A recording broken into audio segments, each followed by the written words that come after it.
یہ داستان ہے ایک ایسے مکر کی جس نے انسانیت کی چادر تار تار کر دی، اور ایک ایسے معجزے کی جس نے عقل والوں کو حیران کر دیا۔ کیا کوئی عورت کسی معصوم بچی کو زندہ زمین میں دفن کر سکتی ہے؟ کیا ظلم اس حد تک گر سکتا ہے جہاں انسانیت بھی کانپ اٹھے؟ اور پھر جب اللہ کا فیصلہ آتا ہے تو کیسے ایک لمحے میں سب کچھ بدل جاتا ہے۔ آج کی یہ کہانی صرف ایک ظلم کی داستان نہیں، بلکہ سچ، صبر اور اللہ کے انصاف کی ایسی مثال ہے جو آپ کے دل کو ہلا کر رکھ دے گی۔ ویڈیو شروع کرنے سے پہلے آپ سب سے ایک چھوٹی سی گزارش ہے۔ اگر آپ ہمارے چینل پر نئے ہیں تو اس ویڈیو کو لائک کریں اور چینل کو سبسکرائب ضرور کریں، اور جو بھائی اور بہن پہلے سے ہمیں سپورٹ کر رہے ہیں ان کا دل سے بہت بہت شکریہ۔ آئیے اب اس دل دہلا دینے والی کہانی کا آغاز کرتے ہیں۔ بستی کے مضافات میں ایک حویلی نما گھر تھا جہاں ہاشم نامی شخص رہتا تھا۔ ہاشم کے ساتھ اس کی پہلی بیوی زرینہ اور اس کا چھوٹا بھائی فارس بھی رہتے تھے۔ فارس بچپن سے ہی ذہنی طور پر مفلوج اور گونگا تھا، جسے لوگ زندہ لاش سمجھتے تھے۔ زرینہ اسے جانوروں کی طرح ٹھوکریں مارتی، لوگ اسے زندہ لاش کہتے تھے۔ اور شاید سب سے زیادہ یہ بات زرینہ کے رویے میں نظر آتی تھی۔ زرینہ کے دل میں فارس کے لیے نہ کوئی رحم تھا نہ کوئی انسانیت۔ وہ اسے انسان نہیں، بوجھ سمجھتی تھی۔ ہر صبح جب سورج کی روشنی گھر کے آنگن میں پھیلتی، فارس کسی کونے میں سہم کر بیٹھا ہوتا اور زرینہ کی آواز گونجتی، اٹھ جا نکمے، مفت کی روٹیاں توڑنے کے علاوہ آتا کیا ہے تجھے؟ وہ اسے کھینچ کر اٹھاتی، کبھی دھکے دیتی، کبھی لاتیں مارتی، مگر ہاشم اپنے بھائی کی وجہ سے خاموش رہتا۔ ہاشم نے ایک دن ہمت کر کے اپنی ماں سے کہا، امی، برسوں ہو گئے مگر ہمیں اولاد نہیں ہوئی، میں دوسری شادی کرنا چاہتا ہوں۔ ماں نے گہری سانس لی اور نرمی سے بولی، بیٹا، اگر قسمت میں یہی لکھا ہے تو تمہیں یہ قدم اٹھانا چاہیے، شاید اللہ تمہیں خوشی دے دے۔ یہ بات سن کر دروازے کے پیچھے کھڑی زرینہ کی آنکھوں میں جلن اور لالچ ایک ساتھ چمک اٹھے۔ زرینہ کا غرور اس وقت خاک میں ملا جب ہاشم نے اپنی ماں کی ضد پر دوسری شادی زہرا نامی یتیم لڑکی سے کر لی۔ زہرا جب اس گھر میں آئی تو اپنے ساتھ جہیز میں صرف ایک سفید کبوتر لائی۔ زہرا نے اس گھر میں قدم رکھتے ہی فارس پاگل بھائی کو وہ عزت دی جو اسے کبھی ماں سے بھی نہ ملی تھی۔ وہ اسے نہلاتی، صاف کپڑے پہناتی اور اپنے حصے کا بہترین کھانا اسے کھلاتی۔ فارس بول نہیں سکتا تھا، پر اس کی معصوم آنکھیں زہرا کے لیے دعا گو رہتی۔ کچھ ہی عرصے بعد یہ خوشخبری آئی کہ وہ امید سے ہے۔ گھر میں خوشی کی لہر دوڑ گئی۔ زرینہ سب کے سامنے اس کا بے حد خیال رکھتی، اس کے لیے کھانے بناتی، نرمی سے بات کرتی اور خود کو ایک اچھی سوتن ظاہر کرتی۔ مگر جیسے ہی ہاشم اور اس کی ماں گھر سے باہر جاتے، اس کے چہرے کا رنگ بدل جاتا۔ وہ تلخ لہجے میں کہتی، یہ سب ڈرامہ ہے تمہارا، دیکھنا یہ خوشی زیادہ دن نہیں رہے گی، اور پھر اسے کاموں میں الجھا دیتی، اسے آرام نہ کرنے دیتی۔ وہ معصوم عورت درد سہتے ہوئے بھی خاموش رہتی، اپنے پیٹ پر ہاتھ رکھ کر صرف اللہ سے دعا کرتی۔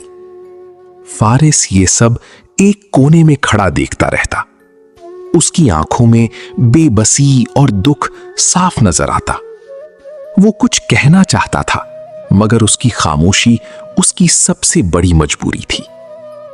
کئی بار وہ آگے بڑھتا جیسے اسے بچانا چاہتا ہو، مگر زرینہ کی تیز نظروں سے ڈر کر رک جاتا۔ ایک دن زرینہ نے حد پار کر دی۔ اس نے اس معصوم عورت کو اتنا تنگ کیا کہ وہ درد سے کراہ اٹھی، مگر گھر میں کوئی سننے والا نہ تھا۔ فارس کی آنکھوں میں آنسو آ گئے۔ اس نے دیوار پر ہاتھ مارا، مگر اس کی آواز پھر بھی کسی تک نہ پہنچ سکی، اور اس ظلم کی داستان ابھی اپنے عروج کی طرف بڑھ رہی تھی۔ وقت گزرنے کے ساتھ زہرا کے ہاں ایک چاند جیسی بیٹی پری پیدا ہوئی۔ ہاشم کی محبت اب زہرا اور اس کی بیٹی کے لیے وقف ہو گئی۔ जिसने जरीना के दिल में हसद का ऐसा जहर भरा कि उसने मौत का खेल खेलने का फैसला कर लिया। एक काली स्याह रात, जब आसमान से बिजली कड़क रही थी और हाशिम किसी काम से दूसरे शहर गया हुआ था, जरीना के अंदर का शैतान जाग उठा। उसने जहरा को नशावर चाय पिलाई और जब वो गहरी नींद सो गई तो उसने नन्ही परी को झूले से उठा लिया। वो मासूम बच्ची अंधेरे में मुस्कुरा रही थी, मगर जरीना के हाथ कांपे ना, दिल पसीजा। वो उसे लेकर बस्ती के उस कदीम कब्रिस्तान की तरफ भागी, जहां लोग दिन में भी जाने से कतराते थे। जरीना को लगा वो अकेली है, मगर हवेली के अंधेरे कोने में बैठा फारिस ये सब देख रहा था। वो पागल था, मगर अपनी मोहसिन की बेटी को खतरे में देखकर उसके अंदर एक बेचैनी दौड़ गई। वो चुपके से साए की तरह जरीना के पीछे चल पड़ा। कब्रिस्तान की झाड़ियों में छुपकर फारिस ने वो मंजर देखा जिसे देखकर आसमान भी रोने लगा। जरीना ने एक पुरानी कब्र के पास गड्ढा खोदा और उस मासूम बच्ची को जिंदा मिट्टी में दबा दिया। फारिस रोना चाहता था, धाड़ना चाहता था, मगर उसके हलक से सिर्फ बेजान आवाजें निकल रही थीं। अगली सुबह जब ज़ुहरा बेदार हुई तो उसकी दुनिया उजड़ चुकी थी। बेटी गायब थी। जरीना ने कमाल अय्यारी से ड्रामा रचा और ज़ुहरा पर इल्जाम लगाया कि उसने अपने कबूतरों के चक्कर में बेटी का ख्याल नहीं रखा और उसे कोई जानवर उठा ले गया। हाशिम जब वापस आया तो जरीना ने उसे ऐसी पट्टी पढ़ाई कि हाशिम ने अपनी मोहब्बत ज़ुहरा को शक की निगाह से देखना शुरू कर दिया। ज़ुहरा पर जुल्म की इंतहा कर दी गई। उसे कमरे में बंद करके भूखा रखा गया और रोजाना ताजियाने मारी जाती। फारिस ये सब देखकर तड़पता, ज़ुहरा के कदमों में गिरकर रोता, मगर कोई उसकी तड़प ना समझ सका। आखिरकार जरीना ने बस्ती के कुछ ओबाश लबकों को पैसे देकर ज़ुहरा पर झूठी बदकारी का इल्जाम लगवा दिया। बस्ती की पंचायत बैठी। हाशिम गुस्से में अंधा हो चुका था। उसने ज़ुहरा को घर से निकालने का फैसला कर लिया। लोग ज़ुहरा पर थूक रहे थे, उसे गालियां दे रहे थे। मकतूल बच्ची की मां आज मुजरिम बनकर खड़ी थी। उसी वक्त वो हुआ जिसका किसी ने गुमान भी न किया था।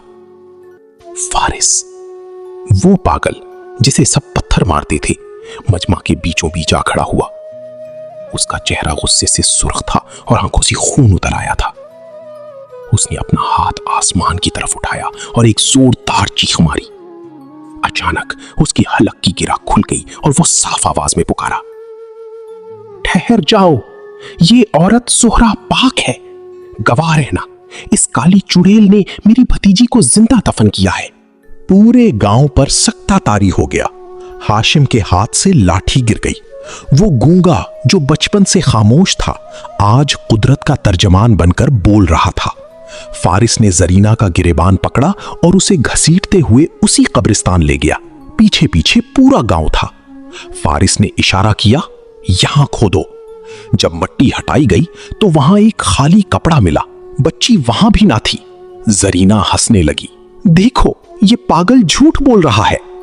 भाई, यही वो जगह है, यहां जरीना ने गड्ढा खोदा था, मैंने अपनी आंखों से देखा था। हाशिम ने गुस्से में आकर मिट्टी खोदनी शुरू की, मगर जब गड्ढा खाली निकला तो उसकी आंखों में आग भड़क उठी।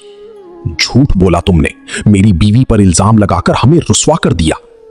वो फारिस को झिंझोड़ कर मारने लगा और गांव वाले सरगोशियां करते हुए तमाशा देखते रहे।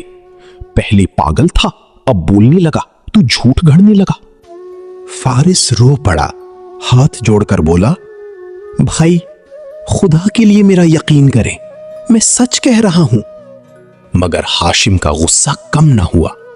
उसने एक और जोरदार थप्पड़ मारा। बस करो, तुमने हद कर दी है। और इसी लम्हे फिजा में एक अजीब सा सन्नाटा छा गया, जैसे कोई राज अभी पर्दा उठाने वाला है। लेकिन इसी लम्हे करीब की एक झोंपड़ी से एक फकीर नमूदार हुआ, जिसकी गोद में वही बच्ची मुस्कुरा रही थी। फकीर ने बताया, मैं रात यहां इबादत कर रहा था। जब मैंने मिट्टी के नीचे से मासूम की सिसकी सुनी, मैंने उसे निकाल लिया। फारिस का दिमाग अब बिल्कुल ठीक हो चुका था। उसने हाशिम से कहा, भाई, अल्लाह ने मुझे जुबान ही इसलिए दी ताकि मैं हक की गवाही दे सकूं। जरीना को उसी वक्त बस्ती से निकाल दिया गया और वो दर बदर की ठोकरें खाते हुए पागल हो गई। हाशिम और जहरा को उनकी बेटी मिल गई और फारिस, जो कभी बोझ समझा जाता था, अब इस घर का सबसे मोतबर फर्द था। कुदरत का इंसाफ देर से सही मगर ऐसा आता है कि सब देखते रह जाते हैं। नाजरीन, अगर आपको यह कहानी पसंद आई हो और इसके जज्बात ने आपके दिल को छुआ हो तो इस वीडियो को जरूर लाइक करें और हमारे चैनल को सब्सक्राइब करना ना भूलें। आपकी मोहब्बत और सपोर्ट ही हमें मजीद ऐसी कहानियां बनाने का हौसला देती है। वीडियो देखने का बहुत शुक्रिया। हम जल्द ही एक नई और दिलचस्प कहानी के साथ आपसे दोबारा मिलेंगे। तब तक के लिए अल्लाह हाफिज। अपना और अपने प्यारों का बहुत ख्याल रखें।